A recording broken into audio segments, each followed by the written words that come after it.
What is going on, everybody? Welcome back to a bit of a different Zero Access Footy podcast video. I have been taken away from my co-host. He is unfortunately feeling a little under the weather, but he is still joining us. So he is just joining us from his place. So we've got a different style, I guess, in terms of podcasts for us here today. So, Behm, can you let me know how you're doing?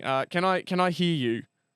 I don't know. That depends on how your ears are holding up, old man. Yeah, that's funny. Okay, unfortunately, I can hear him. But nonetheless, you can see Behm, otherwise known as a premiership quarter, on the other side of the screen. And I am staring at you dead on. Today, you, as the viewer, are POV Behm Gyati. That is your role here today. I'm glad you put it in that way, not the other. I'm very glad. So I'm staring you dead in the eye today, everybody, and so is Behm. But nonetheless, once again, I appreciate you jumping into the podcast here today.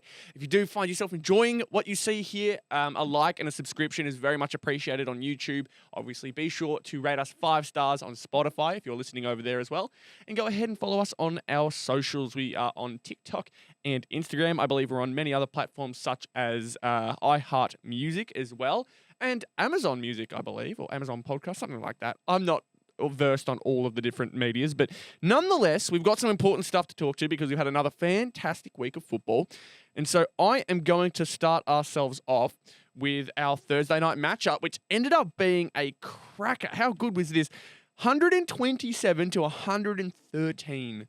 Despite all the rivalry that came into this game, it just delivered in a gameplay sense, and I'll let you take it from here because I feel like you would have some really interesting things to point out in this one. Just saying that you don't know how to talk footy, Rhys. Fair enough. What do you mean? Don't blame me for that one. What do you mean? Just handing things off like a good butler does. Yeah, that's what I do. I'm the host, man. I don't have all the big opinions. Shut up. Shut up. How are you stupider and meaner across, like, not even in the same room? I hate him. I hate this already. Go on, tell me. How did the game go? Okay, well, this was labelled as the Bailey Smith Cup, obviously, with all the feud stuff that had happened previously with the Bailey Smith labelling the Ballarat game as 4,000 crowd, not good enough for him. And then Bont replying in the media saying it's nice that he's still thinking about the Bulldogs, even though he's at a different team. And it was obviously built up given the form of Bailey Smith and the fact that the Bulldogs are also in fantastic form. And I thought this was a game that lived up to the hype 100%.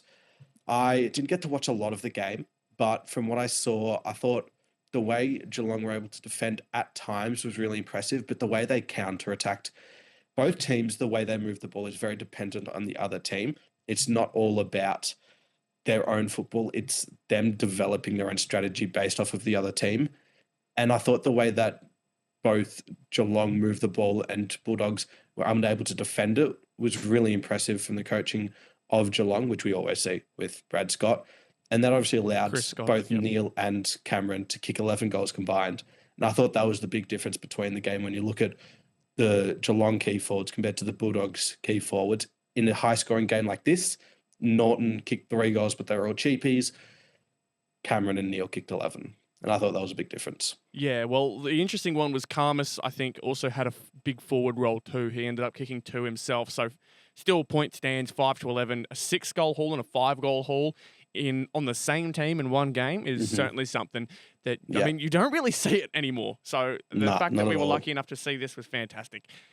Although, that being said, not a bad performance from the Dogs either. They did outscore them in terms of scoring shots, but that can always be a bit misleading. At the end of the day, Geelong were much more accurate and the Dogs were pretty much dead on 50-50. So there's things to be both happy with and not so happy with on both sides, I reckon. I think it's very hard to find bad things from Geelong, though. They had an absolutely fantastic game. No, definitely not. Like, what they did to try quell Richards wasn't great, but it was at least a good idea. But then they were able to stop Bont in the second half, and that was a really good decision as he wasn't able to really get the Bulldogs going. But it was just unfortunate because we could have seen an even better game late where it was within a goal if Richards was able to hit up Carmus when when the scores were tied, I think. Well, it was a game that, a lot of things could have happened and a lot of scoring shots could have come around. So, nonetheless, fantastic game to get the weekend of footy started. Then we moved on to Dream Time at the G, obviously at the G on the Friday night. Snooze fest. Yeah, it was pretty bad in terms of skills on both sides. I cannot deny that. But it very much came to understand that Zach Merritt and when Nick Martin is on, also Nick Martin, those two really make or break this team. Richmond, their inexperience just started to show. Nathan Broad did a pretty good job as captain. I think he ended up quarterbacking that back line halfway decent. I think they did some good things in the first half, but let themselves down a bit in the second half. Angus Clark is probably the biggest thing to come out of this one. Yeah, got the rising star nom as well. Yeah, I cannot blame that, despite Riley Hardiman having a fantastic game.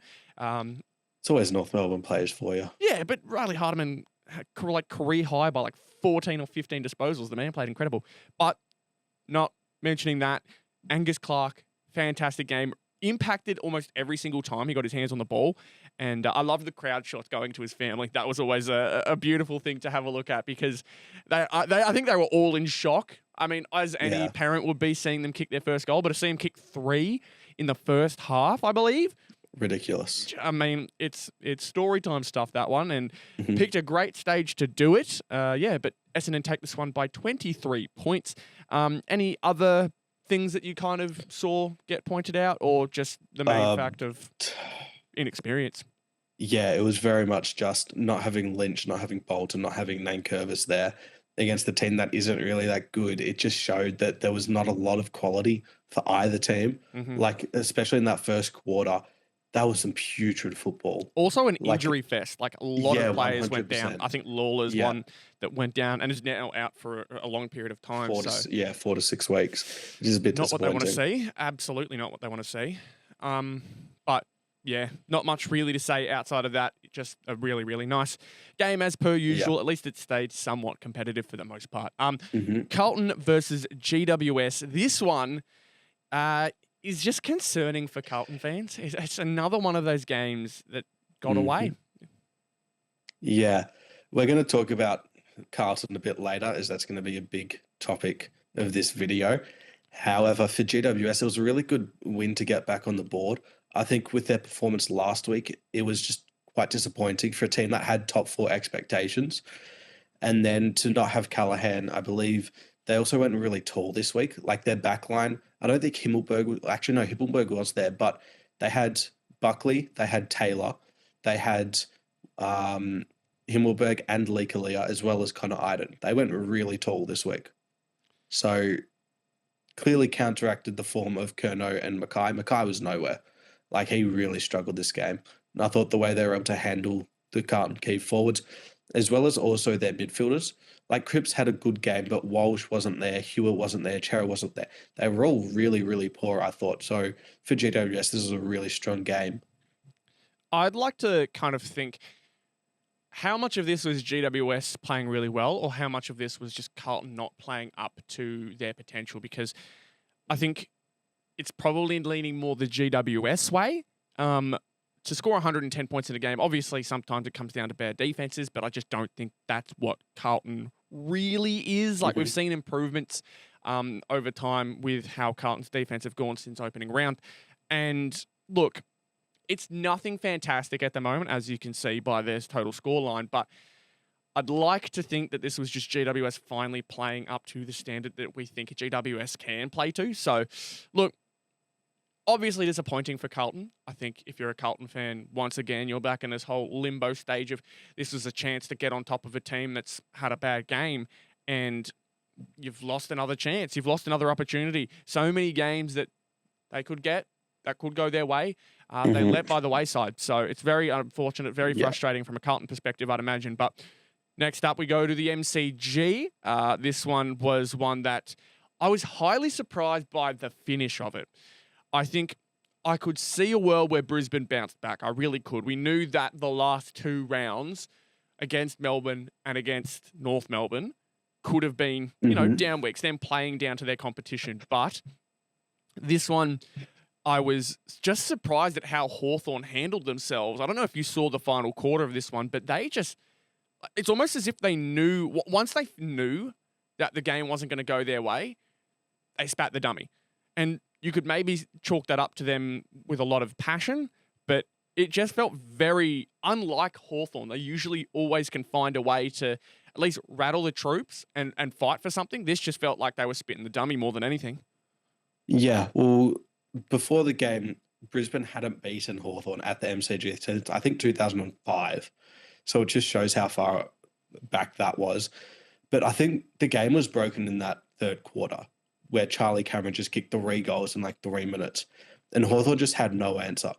They're still missing that midfield depth of Newcombe, Will Day, but even the likes of Newcombe, Warple, Nash, they're all not playing above what they need to replace what Will Day was providing.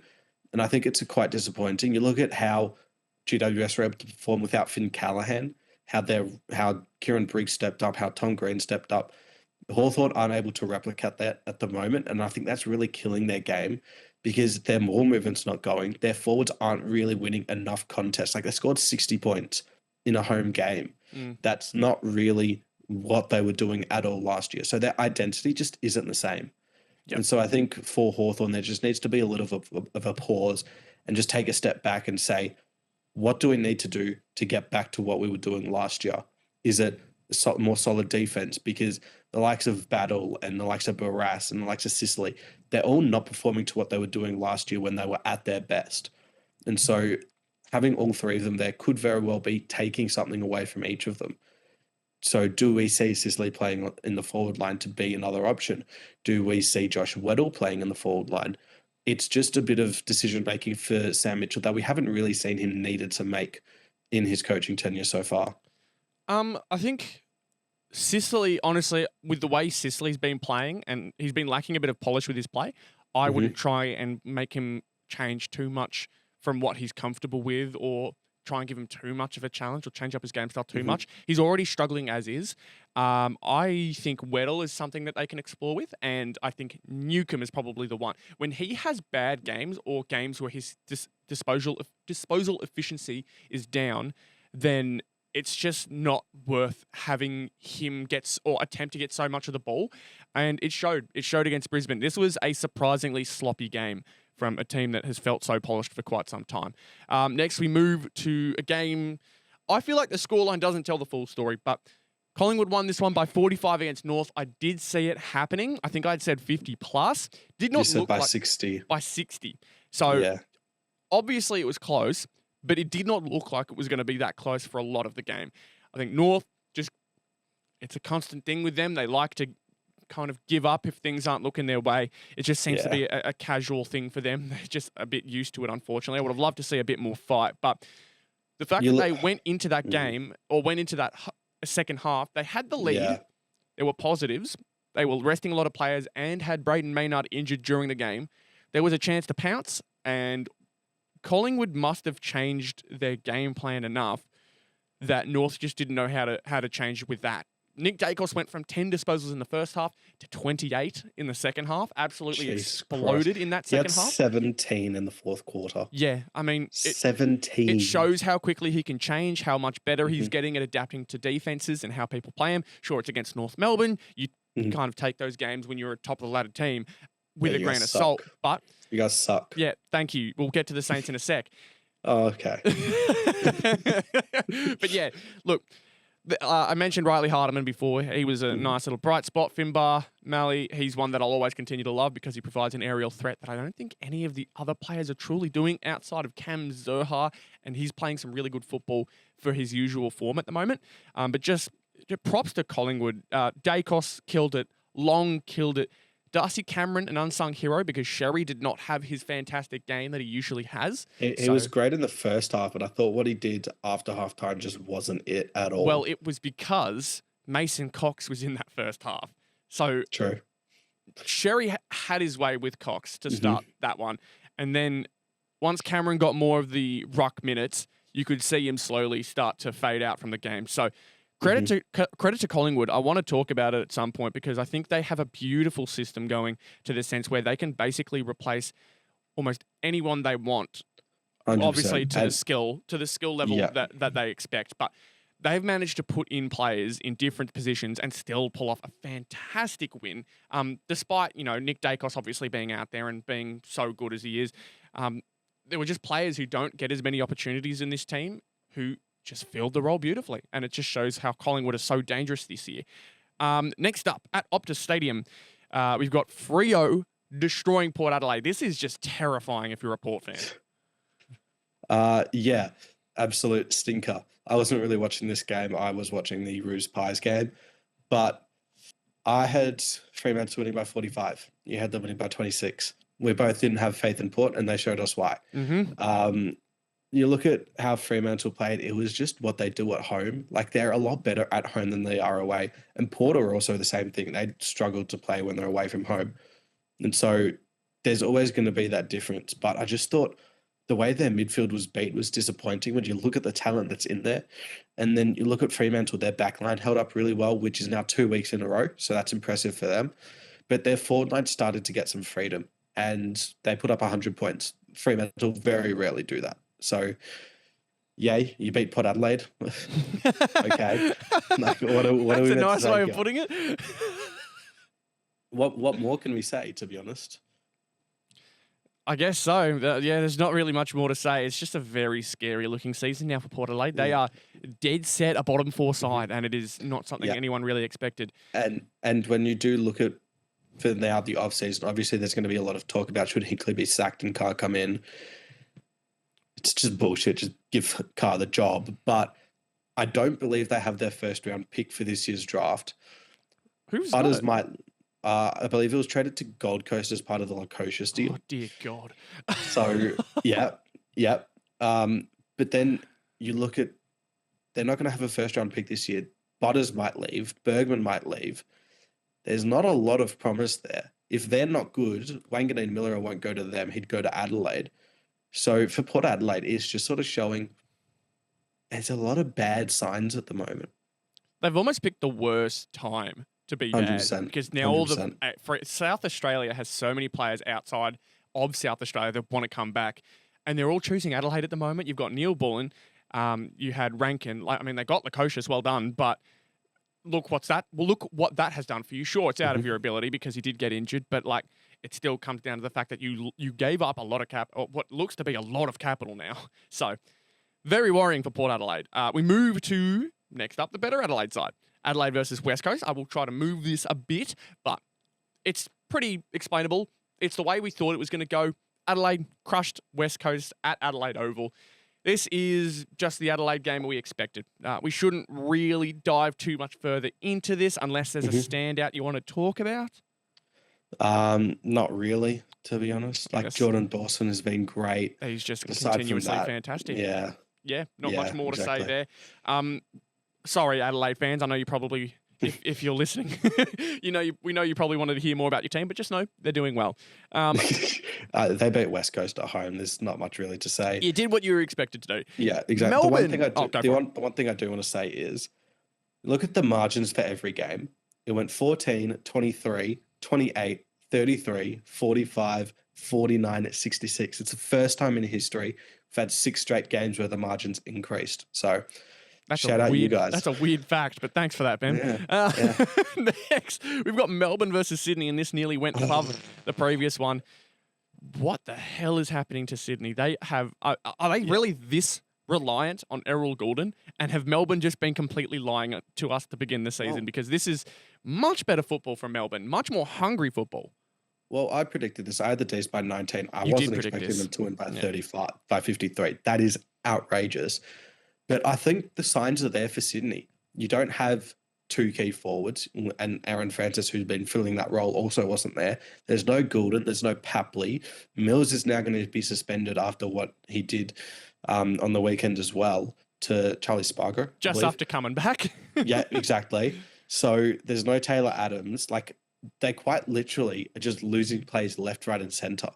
They're not going to get Joel Amati back. Logan McDonald might not be back for the rest of the year, given he hasn't recovered from this ankle injury or whatever it was. They're really struggling at the moment. And you cannot rely on Heaney and Warner every single week to be able to get over the line. If Warner doesn't leave, this season could be a silver lining, however, if they can manage to... He has signed a 2-year deal. Okay, He that's signed a good. 2-year deal. So there is a positive you can get out of it, knowing that there is a chance you can just roll the dice again next year because you know that your team has been so beaten up this year. I know Sydney fans probably hate to just see it in general, but look, you got to look at the positives in this side of thing because you do kind of have an excuse as a Sydney fan, or just in the terms of Sydney as a team. You're dealing with a lot of injuries. You're dealing with, I wouldn't say turmoil, but you've had outside factors, a new coach as well. So there's things here and there that you can kind of excuse them for. But I think next year they're going to want to hope to see that same top 4 fighting chance. I mean, minor premiership winning chance that they were doing last year. So congratulations to Melbourne. They look to finally have their form back again. Shout out Christian Salem. He is the type of player who will just randomly burst out for fantastic performances. And then, of course, Max Gawn, Cozzy Pickett with 5 goals. Clayton Oliver had a really good game. Players all around.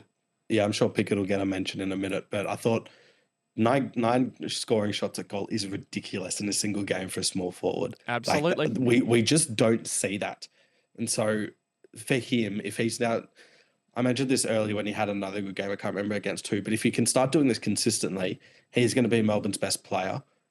He's now showing that he can do it more regularly. I still want to see it, not necessarily to this level, but if he can start putting up 2 goals and 20 touches every single week, which he is very capable of doing, he's going to be the reason Melbourne can win a flag in the next few years if this young crop continues to develop the way they are. Yep. And then we'll move on. Final game, St Kilda versus Gold Coast. Don't move on. Let's move straight on. I'll only just point out I'm surprised Gold Coast won because it's at Marvel. I was literally expecting it to happen because you were like, watch us win this game. I know it's going to happen because it's just such a... You tricked me, did you? You flog. Shut up. All right, that is the round 11 review. I'm going to race through Macca's Man of the Week because there is actually a first for this one. I am actually putting 2 players on the same team in for the first time because I think their performance... Can I guess the team? Have a guess. Okay. Could be Collingwood. I reckon Ned Long could get it. Don't take too long, man. Yeah, let's go Collingwood. I reckon Ned Long's in there. I went Melbourne. Melbourne have 2 players. So I gave Cozzy Pickett 1 vote. I think for how much impact he had on the game. I think despite... We expected this to be a close game, and the fact that it broke out to the point it was is something that you can give a lot of points to the entire Melbourne side for. And then I gave 2 votes to Maxi Gawn because he has become, to me, the picturesque version. You could maybe argue Bont, but the picturesque version of a captain. He is a man that will take all types of hardship that the club has, ride it on his back, and then force good performances out of his team. I think while this was much more of a team effort in general, Max Gawn did still top it with, I mean, he leads by example, and I wanted to give the credit to him there because I think, look, despite how he started the season, I think he is very clearly the best ruckman in the comp at the moment. Sherry's had some ups. Cameron's been great. Rowan Marshall's had some games where he's done well, and there's been plenty more. Lloyd Meeker's getting better and better before our eyes, but it's still Max Gawn, and for me, it's by a long shot. He's having a great recovery, I guess, during the season, and it's showing with the entire team. And then my number 1 is Zach Merritt. And it's just he number keeps 1 doing, or number 3? 3 votes. 3 votes. Okay. Number 1, Yeah. Zach Merritt. Because he just continuously, whenever Essendon have these types of games, he is continuously the one that when it gets tough, he puts the safety on. And he plays in a very, very smart way that I haven't seen many other teams do this season. I think he is leading an Essendon team that overall seems to be struggling. And he managed it. He absolutely stuffed the stat sheet. If it wasn't for Nick Martin having a fantastic game as well, he would have gotten a lot more credit. But he just continues to wow me because every single time that I watch him play, it is the same thing where the minute the game gets close, he pulls himself back a little bit and then starts launching the ball forward, especially in those late quarters, in those 3rd and 4th quarters. He keeps finding himself being the final kick inside 50 or the intercept mark in the back line as the extra man down. He keeps making game-winning plays. And I feel like despite it being against Richmond, he did it again here. And it's just happened too many times for me to ignore it now. I think he was fantastic. So well done to Zach Merritt. You get absolutely nothing. From sponsored by Macca's Man of the Week. Okay. Well done. I'm very proud of you. Every single time, I don't know how to congratulate him. I don't know how to do it. Weird. All right, now we've got our weird. proper topics now. I'm going to let you get into this because I'm kind of confused as to what you mean by this is a topic you wanted to bring up. Yeah. So there was a bit of an interesting story that developed out of the St Kilda and Gold Coast game where in a Fox Footy interview before the game, Lyon had mentioned that they're chock full of talent, the Gold Coast Suns, and that they're the AFL's Nepo Babies. And after the game, Damien Hardwick said that it was a little bit disrespectful. He found the comment a bit out of line and that St Kilda should focus more on themselves and the fact that they only got 13,000 to the game, which is their lowest ever at Marvel Stadium. And I just want to mention that whilst it was probably out of line for Ross Lyon to say this, he's not entirely wrong in what he said. And I've seen a lot of discourse about this. Gold Coast on the weekend had 12 or 13 top 20 picks playing against St Kilda. Whereas St Kilda, I believe, only had about 6. So they had double the amount of top-end talent that St Kilda had access to on the weekend. Mm-hmm. And so I just wanted to go through some lists, and I went through a couple that sort of has been at the bottom of the ladder for a fair few years. And I went through Gold Coast as one, which was 16 top 20 picks. North Melbourne also had 16 top 20 picks.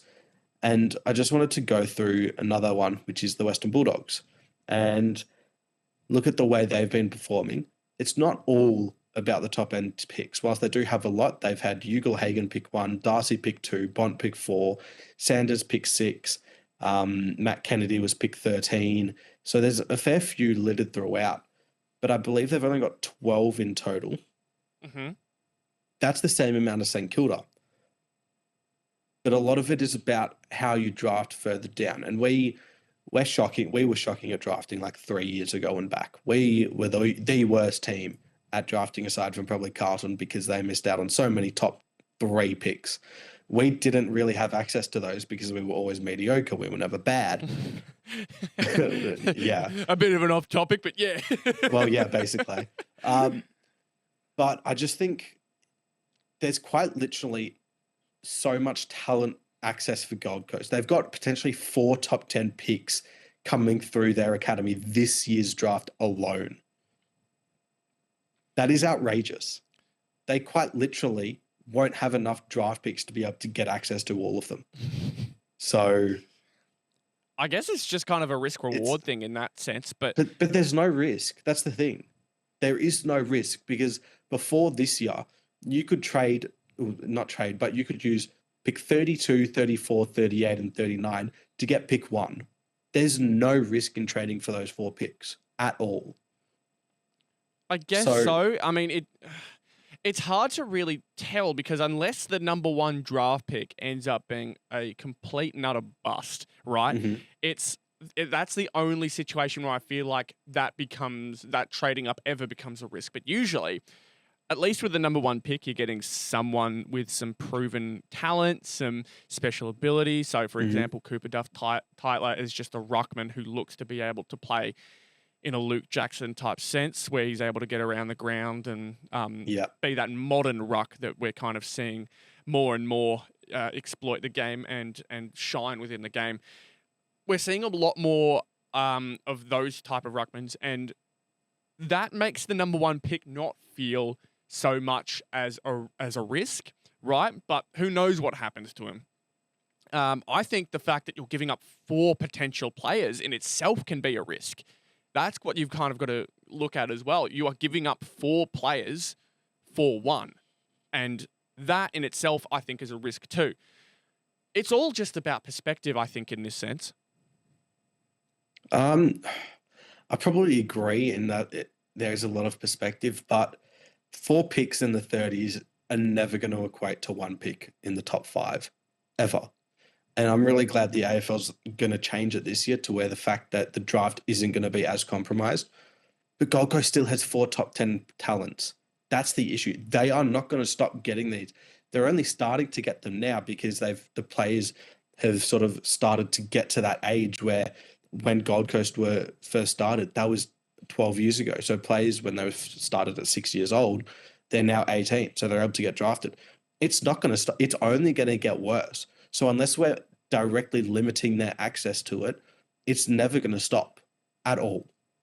I guess my follow on to that is when you have these academies and you give players the opportunity, one, to grow within that academy and grow alongside an AFL team, but two, you give them a chance at immediately being picked up by that same team.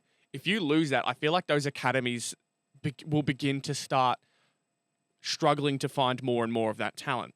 And then you almost ask yourself, what are the point of those academies? Because it's not like it guarantees you anything. It's not like it gives you any benefit of doing it. Why wouldn't you just take the regular pathways or the other pathways in this sense? Why wouldn't you just go through the school footy, go through the coach talent league and stuff like that? Just completely ignore the academy and put all your focus into this.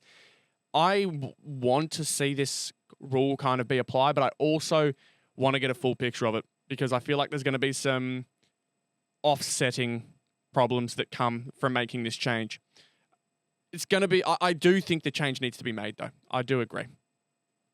Good. Because we have been screwed with it.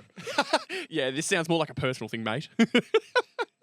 It is. I guarantee you in like 8 years' time when the Rewalt boys, when the Montagna boys, when the Hayes boys, when the Dal Santo boys all come through, they're going to change it a year before to where you don't have father-son access. I guarantee you.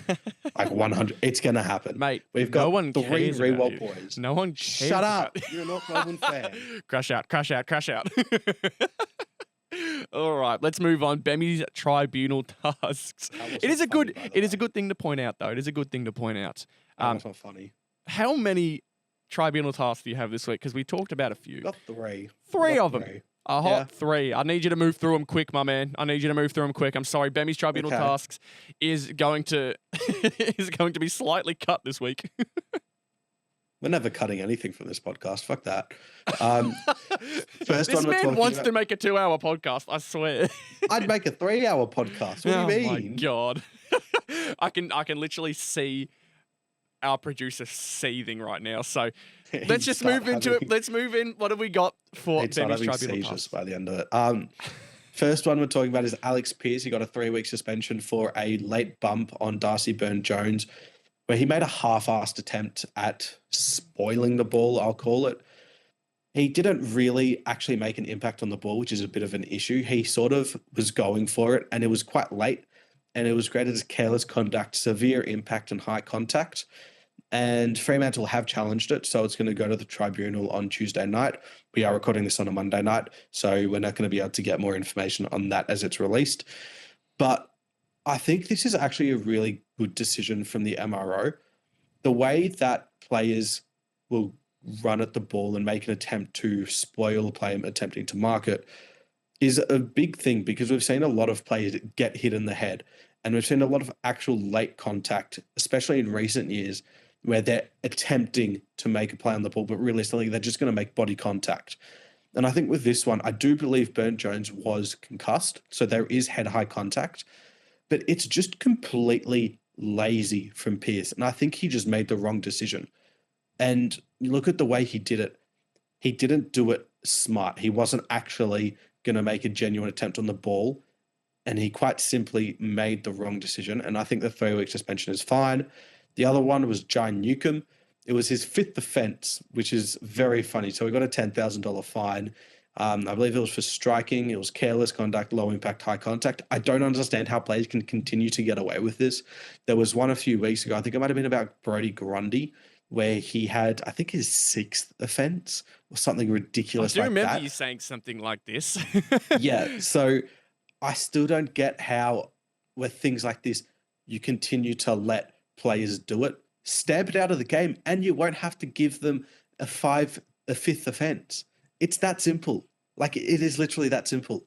So they're only doing this because they need the money from the fine. Like, why else would you not give him a suspension if it's their 5th time doing things? 3 strikes and you're out. I think that's what it should be. And then I have actually just got notice that another one has come out, and that is the Callum Mills bump on Charlie Spargo. This was in the Melbourne game, and he got careless conduct, medium impact, and high contact. He's given a 1-match suspension. We don't know if Sydney are going to challenge it yet. And we did mention this earlier. Probably the right decision as well. I think he was a bit careless, didn't provide the duty of care to the player he was jumping into, that the AFL love to coin and use as their term of how to grade things. And so I think this one's a fair decision as well. So not a bad week overall from the MRO. Good on you, Michael Christian. That's a rare compliment from Behmmy during very Behmy's rare. tribunal task. That doesn't happen very often. Rare. To be fair, you did talk a little bit about that $10,000 fine, but, you know, at the end of the day, some people actually do get affected more by the hip pocket hit, you know? They Give me the fucking money. Please.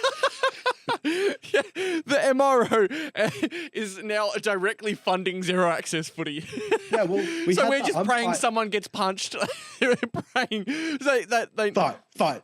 Yeah, fight. no more bans, no more suspensions. Just give the money to us. Yeah. Well, you know the AFL umpire who got almost $9 million from a company because he was siphoning money out of them? Oh my just God. put it straight into my account. Forget about going We do through not. any other thing. We do Straight into not my recommend siphoning money. We do not. 100% recommend it. Good. I'm trying to think of the word, but we do not It's fraud. allow, or we are not okay with fraud. with It's fraud. fraud. It's just not happening. It's funny though. It's funny. It's funny, but yeah, come on. Yeah, exactly. Next up, we've got ourselves, unfortunately, a bit more of a depressing one. Well, maybe for some. It's about Carlton. Not for you. After Spud's game, you don't like these guys. But Carlton taking a loss to a GWS team that was very vulnerable, very beatable. Mm-hmm. First off, biggest thing, Toby Green, 250 games. To have a game like that, Phenomenal. fantastic work. Amazing stuff. We should have mentioned him before. I should have given him some votes, but oh well. Macca's Man of the Week. So while we can give up props to Toby Green and how well he did, this segment is obviously talking more about how Carlton just cannot seem to find their strengths or cannot work to their strengths as well as they probably should, because I had found out from a segment that was explained by Lee Montagna that they are playing in a very similar sense, at least until this round. They are playing in a very similar sense to the way that Brisbane were playing last year. And obviously we know how Brisbane finished off their season, but that of course does not mean correlation equals causation. That more means that Carlton are playing and finding similar ways, but don't have the luck, nor do they have the... Well, it's not even a fact that they don't have the personnel, right? They've got the players to have a fantastic season. We saw them with the prelim. They 100% have the players. We saw them make a prelim with this type of team. But the point being, this team just cannot seem to stick to their strengths. They have so many talented players all around the ground. We know how good both Harry Mackay and Charlie Curnow are. We know how good Wiedering can be in that back line. Haynes has started to improve. Sure, they're missing a few. They don't have Nick Newman in there. I think Blake Acres as well that they don't have, I believe. Don't quote me on that. But yeah, I couldn't tell you.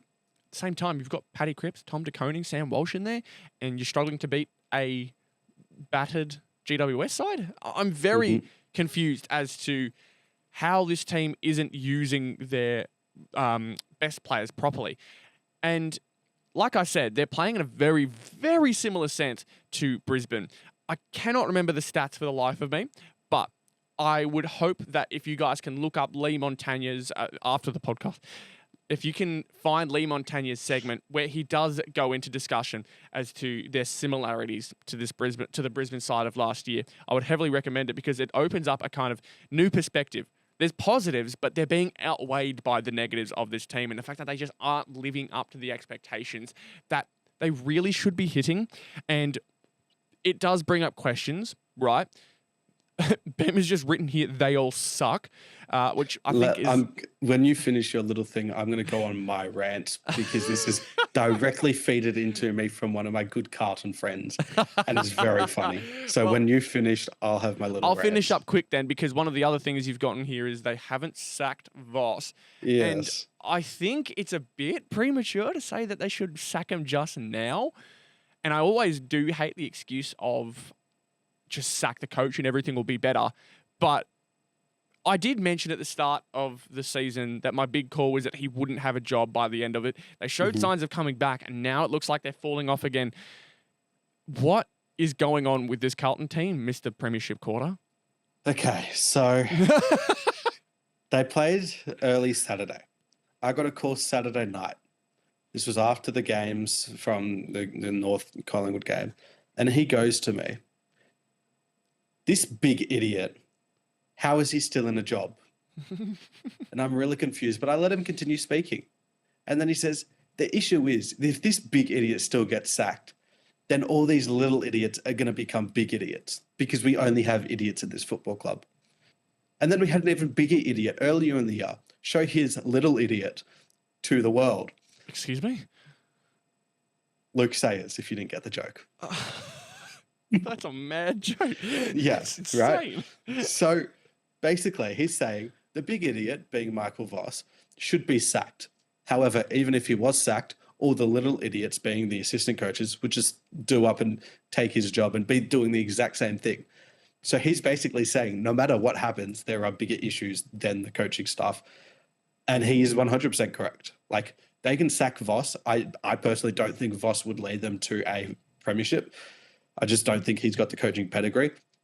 However, the issues are so much bigger than him because everyone knows that their top-end talent is arguably some of the best in the competition. However, they have consistently never had the depth and the role players to be able to perform their job on a consistent basis to support those players to the point where if the superstars do have bad games, no one's coming up to support them. Harry Mackay didn't have a big game. No small forward kicked over 2 goals, right? Sam Walsh, George Hewitt didn't have good games. You didn't have any other player that could go into the midfield and have a really strong game. Jacob Wiedering had a really poor week down back. No one stepped up this week to be able to help him and provide an area of support. So they continue to have these same issues. And there is very much deep-rooted problems in this club that are further than just the coaching staff. 100%. It's been like this for what feels like a while. It was a fresh breath of air for them once they made that prelim, and they very well could have made the grand final too with the way they started that prelim. But yeah, since then, it's been like they've had the tools. We all know they've got the tools. They've been so close to the mountaintop, and they just haven't even gotten close. Even the year before that prelim where they missed the finals in the last game, right? They have the players to do this. They have the players to make a really, really deep run. Hence why I brought up Brisbane as well. It was Brisbane last year because their game style's similar. They've got the talent. This should be a team that isn't struggling as hard as they are. Maybe, look, we're hitting the halfway point. Maybe they are going to turn it around at some point, but they're leaving it till late. They're leaving it till really, really late. And I don't know what team could possibly swap out for them. My best guess at the moment in terms of form has been Hawthorn, but even then, I'm pretty sure Hawthorn have a pretty somewhat easy schedule towards the back end of the season. Carlton, I don't know about too much, so it's going to be hard to find a way to stick positive with this team. I know Carlton fans haven't had too many positives this year, but once again, it just feels like they are missing out on their opportunity. So for Carlton's sake, let's hope that one of those two can grab their Coleman medal form in terms of Charlie Curnow and Harry Mackay. I honestly think Cripps has been pretty good, so I wouldn't put too much of it on criticism to he. I think they just need someone to ignite their season, right? They're 4-7 now. I think maybe 5-6. Can't remember exactly, but they just need someone to give them spark because they're playing dire football at times. So someone hopefully to stand up. Absolutely. That is one of the teams that are going into the bye this week. So there's a chance that there's another week or another chance that they don't have to catch up. Obviously, everyone gets a bye, but this is going to be a really, really big week of thinking for Carlton, alongside the 3 other teams who have the bye. So first we'll start off with North Melbourne. North Melbourne have a bye this week, and I think thankfully for them, they've got a lot of positives to look at over the last month. But once again, it's another season where they have to look realistically at where they're at. This is not a season that they can just tank away. This is not a season that they can afford to lose games. It is now a season where every game is a must-win, basically, because every game you lose is just benefiting Richmond, who is a direct competitor of these guys. Thankfully, they got their win against them, but I really, really do think North Melbourne need to... I don't want to go into the cliche of saying soul seek, because I feel like anyone could say that without having to back it up with anything. But this team has things to look at positively, but too many times the negatives outweigh the positives. And it's so, so common to see North Melbourne choke away games that they should be taking, fight against these big squads, and then lose those opportunities when they had the game right there to show and give like a really good statement. Collingwood last year, Brisbane this year. So many common storylines with North Melbourne, and I don't know if you see it the same way as an outsider of that fan base and of that club. I do. I think another issue of yours is you need to lock down who your key forwards are, because you need to find the structure in your team, right? You know your ruckman, you know your midfield group, but who are your key backs that can help find some consistency? Who are your key forwards that can perform week in, week out? I think Larky's been quite inconsistent this year. Zerha, you can also make the same case for. Darling hasn't really had the impact. And do you see Finn O'Malley getting over him by the end of the year? Like, I think these are the questions that need to be asked. You look at the way Clarkson has coached other teams, Hawthorn obviously being the main one. There needs to be a defensive system in place for him to succeed. And at the moment, there just isn't. And I think what you mentioned when we were talking about the game against Collingwood, how the players just concede goals on runs, and they just, once they feel like they're losing, they just stop. That's another big issue. Because if you want to be good, if you want to be able to bring high-end talented players in, you can't be doing that. That's just unacceptable. You were up by 10 points against Collingwood at halftime, and then they just absolutely tortured you guys in the second half. And I think it's going to be a good couple of weeks break for you guys, because it's a good reset after a difficult loss, given the position you were in at halftime.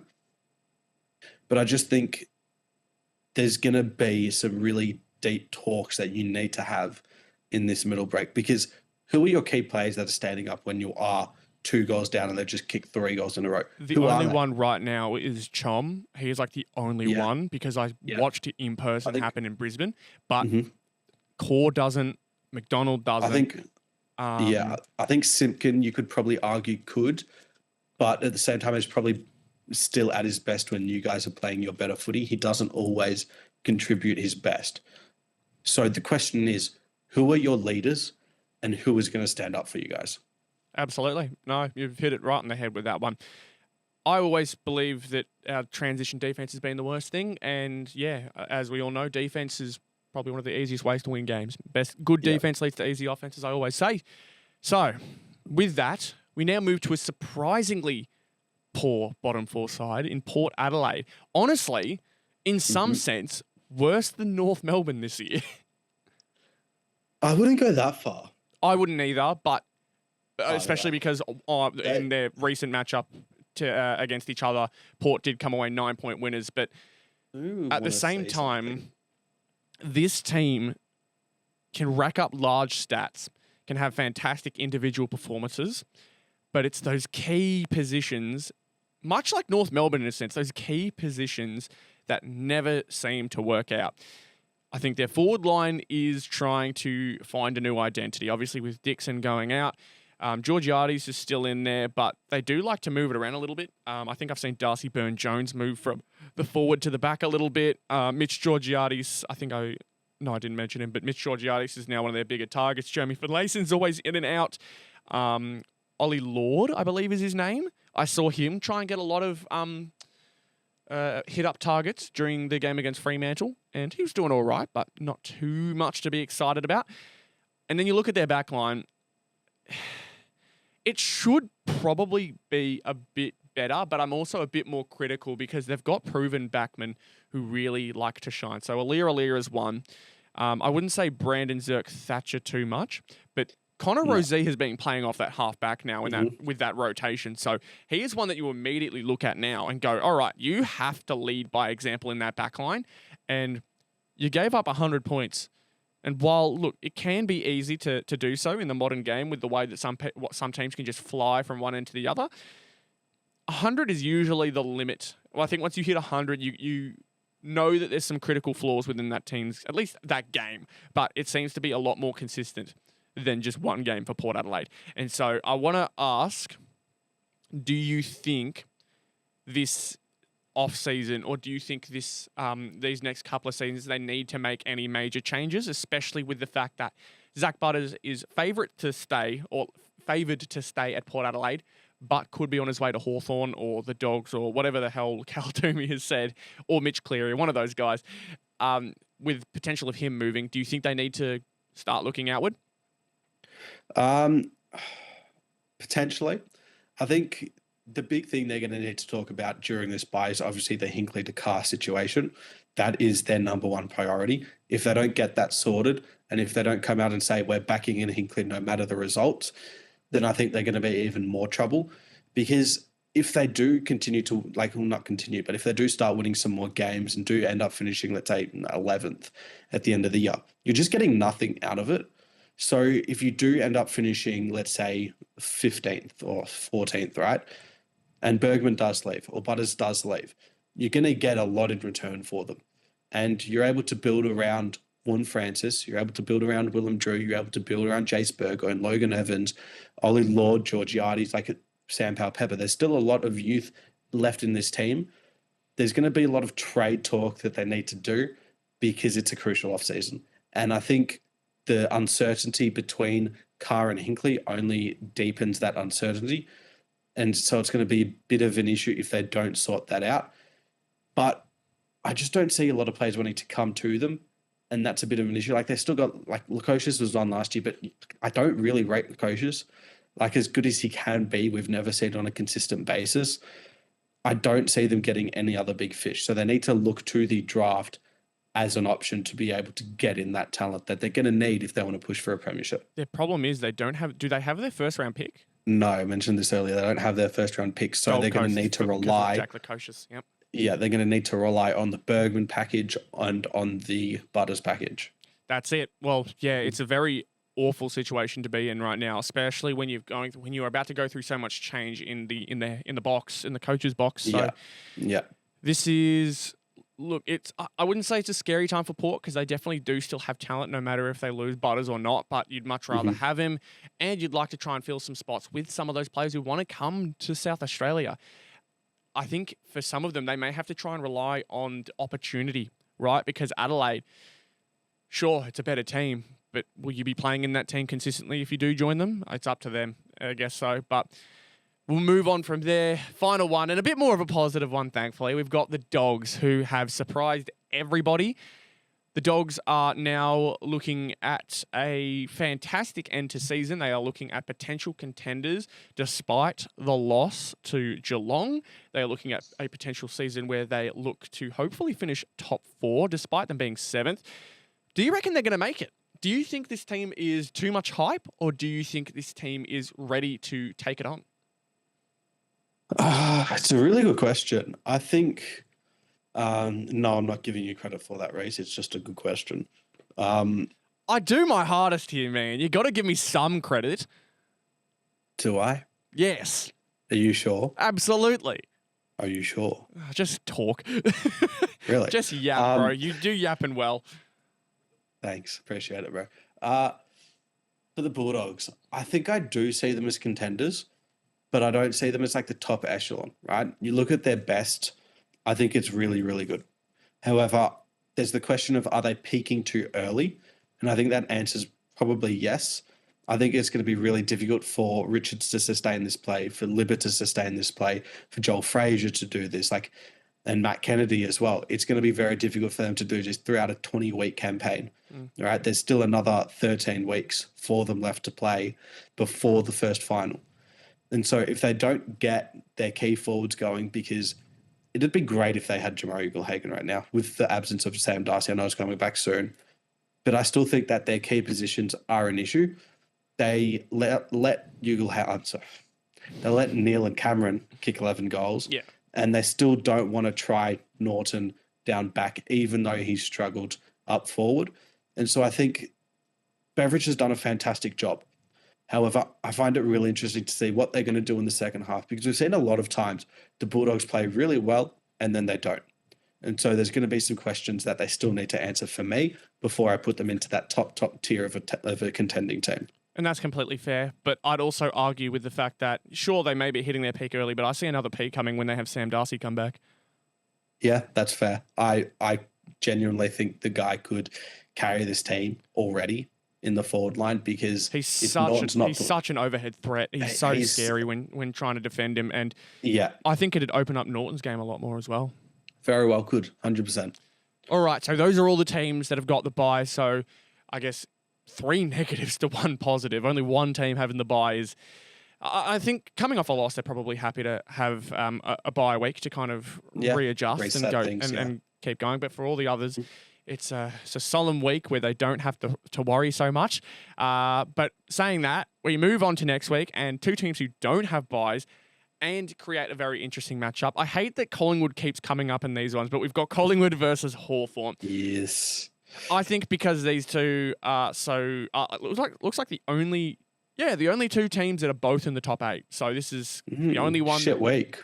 Well, look, it's not the only one that has finals implications, but at the same time... It's the only one that feels like could be properly competitive. Maybe Gold Coast Fremantle. Maybe. But I think with this matchup, do those players come from rest? I think they do. Because, again, they'll have a bye week. Or maybe that becomes a reason that they hold them off for another week. I don't know if they've got the bye next week or not. Let me double check. No, they don't. But they do play on a Monday. So they do get a bit of rest nonetheless. I think... Considering the Friday night matchup, I think they come back. So that's still Sidebottom, Scott Pendlebury. Well, Scott Pendlebury was a late out for illness anyway, so he will come back, presuming he becomes healthy again. So should Bobby Hill. Bobby Hill as well. So those outs, look, they got ill at the right time. They picked a good team to do it against. But against Hawthorn, despite how poor they've been playing, I think they will need those players. Hawthorn are going to want to absolutely smash these guys, I reckon. Oh, 100%. This is a game where Hawthorn needs to make a statement now. I really feel like there's been too many games that they have let everything go by the wayside, almost taken a step down from their regular play, especially without Will Day, as you mentioned previously. This is going to be a game where they want to make a statement. We need to see more from Nick Watson. He got completely shut down against Brisbane. Yeah. Jack Ginnivan had a pretty poor game. James Sicily had some yips where he just looked a bit concerning. Connor McDonald was probably one of the only major highlights. Josh Weddle, I thought, also played pretty well. He was exciting at the very least to watch. Do you think there are any inclusions for Hawthorn that could maybe put them over the top? I'm trying to think off the top of my head who they may not have. I think they've got like 5 injuries max at the moment, and that's Lewis, Day, Bruce, and one other that I can't quite remember. So there's not really anyone coming back for them to save their season.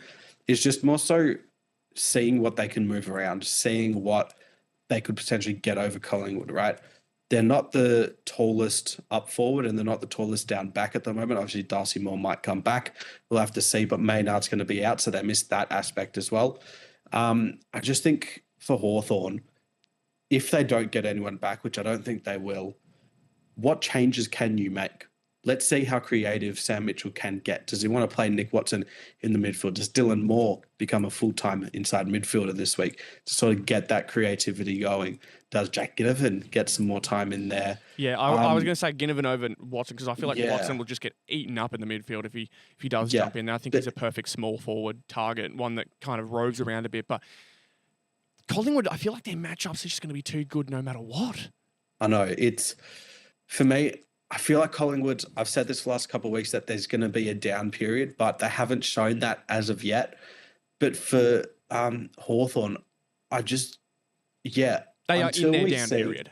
Yeah, correct. They are exactly. And until we see the flexibility Sam Mitchell wants to get with his team actually play out, I don't see them winning this game. So if it happened next week after what we saw against Brisbane, where they were able to show some really good signs, which they weren't able to, I would have tipped them, but I just can't go past Collingwood's form at the moment. So how much are you tipping Collingwood by?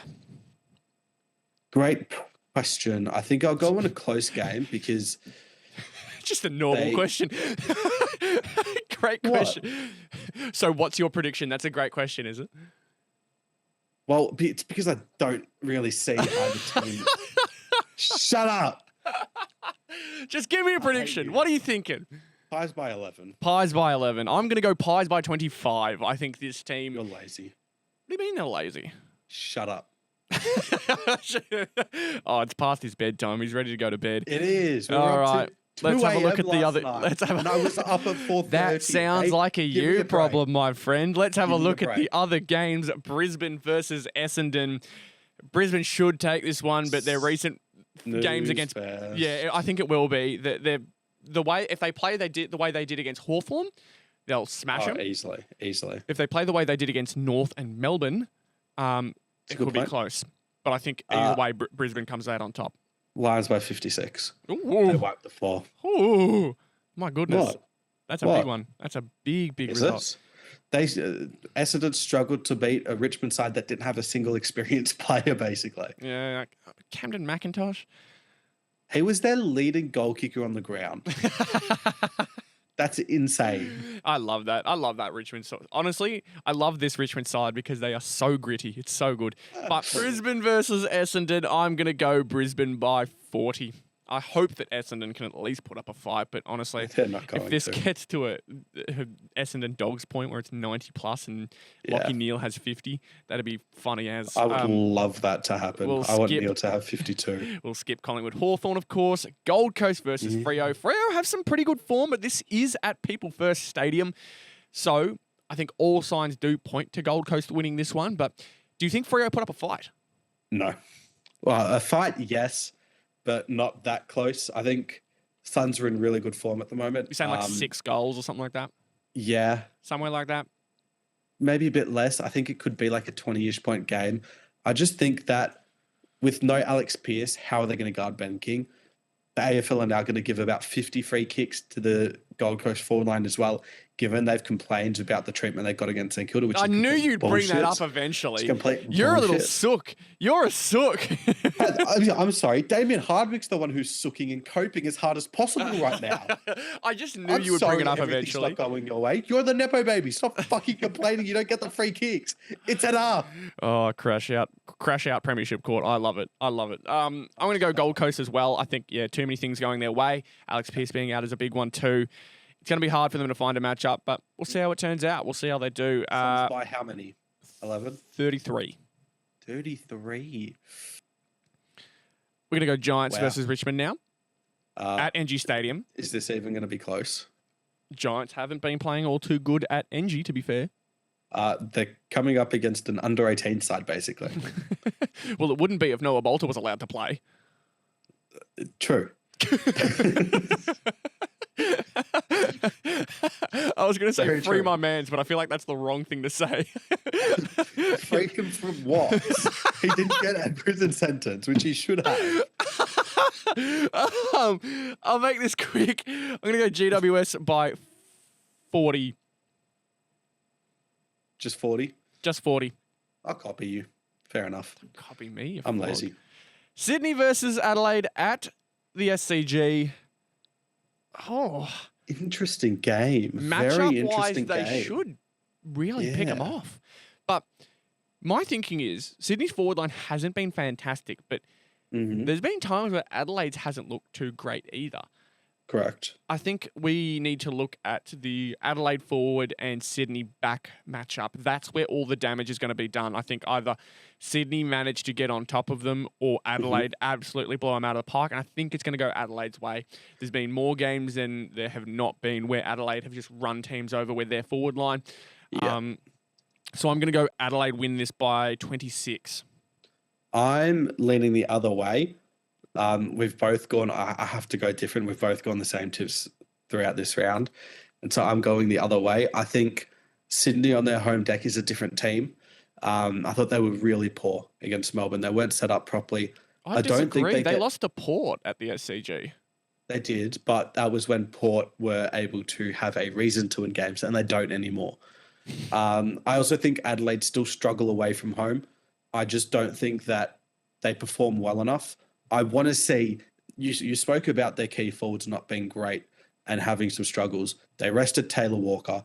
Fogarty's been in good form recently. Thilthorpe sort of died away a little bit. This is the game where you can break it apart. You're coming up against McCartan, Melican, and I believe Dane Rampy is their key backs, with Blakey playing a bit of a mixed role. If you're not kicking 9 goals between you against those 3, you're not going to make finals. I understand they're in the top 4 at the moment, but you're just not going to be able to win enough games away from home. And so for me, it's pretty simple. Beat the Swans, you make finals, but I think more importantly is how they play. I think this is a return game for Sydney. This could set up their season to the point where they can finish really strongly. But I just don't have faith in Adelaide enough at the moment to say that their key forwards are going to perform.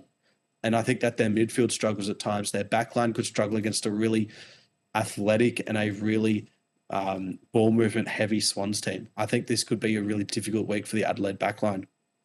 Fair enough. We'll move on. Have you given your Swans by 12? Swans by 12. Swans by 12. Now we move to Sunday. 2 games there. Yeah. Your boys are playing Melbourne at Alice Springs. Alice Springs. Do you think they play well there? I don't know. They've played there a couple of times, have they not? We're shit, so we cannot travel. So I'm going to say Melbourne win this one. Melbourne's form has been pretty good. St Kilda, obviously, not so great. No. It all sets up to be a Melbourne win. It really 100%. does. I think there's too many 100%. circumstances that turn this into a Melbourne win. But when I say that, it seems to be the opposite with this team. They love to prove me wrong. So, and it's the opposite with St Kilda as well. Yeah, I guess so. I'm saying Melbourne take this one by 30. But I think it could be a close 30 and Melbourne just break it apart towards the end. Oh, yeah, I'm pretty similar. I think Melbourne are in a lot better form. They beat the last 2 grand finalists. That's really impressive in Sydney and Brisbane. You look at the form Petrarca's in, Oliver's getting back to the form. What Max Gawn could do to Rowan Marshall this week, who I thought was horrible against Jared Witts, could be a big watch. I just think they could absolutely kill us, 100%, because we can't stop a team at all. And they are in a really good form. So I'm going D-Bus 35. Fuck St Kilda. Very close. That's all I have to say. And finally, probably the closest game of the round, West Coast versus Geelong at Optus Stadium. What's your guess? I have too much faith in West Coast to win. Cats by 49. I thought this was going to be a Geelong by 80, let's move on, but you made it sound like you're about to go into an in-depth description. West Coast have been doing really well recently. They have. I think they'll only lose by 60. 2.5. I think they'll only lose by 60. 2.5. Yeah, exactly. What if you thought they were playing bad? You thought they'd lose by 150? Yeah, basically. Jesus Christ. Yeah, I think this is going to be a Cats win. Cats win by 50. 100%. 50, I'm going 49. You flog. So that comes to an end. That ends off what was a very strange episode of Zero Access Footy, but we appreciate you guys. Run by a very strange man, might I add. Yeah, well, Ethan, don't take that to heart, mate. This is a very strange episode. Hopefully will be the only time that we really get to this point. But we've got plenty of new people coming on the podcast too. Really excited to show you guys what we've got coming up in the future. And if you did enjoy what you saw here today, be sure to leave a like on the video and subscribe to the YouTube channel if you are new. Rate the podcast 5 stars on Spotify if you really enjoyed what you saw and listened to there. And also be sure to follow us on TikTok, Instagram, all those types of platforms. It's always very much appreciated over there as well. Thank you again, Mr. Gaddy, for jumping on with me for episode number 14 of Zero Access Footy. I will see Rhys, you all, mate, hopefully. I'm falling asleep. I am trying. You cannot get in the way right as I'm about to send us out. Yes, I can. I am literally falling asleep. Did you mute me? I know you didn't just mute me. No, there's no way you did that. Listen to me! Good episode, Behm. See ya. Listen to me! Listen to me! Bye. Oh my God! I can't believe. Crash out, Macca. Oh, God.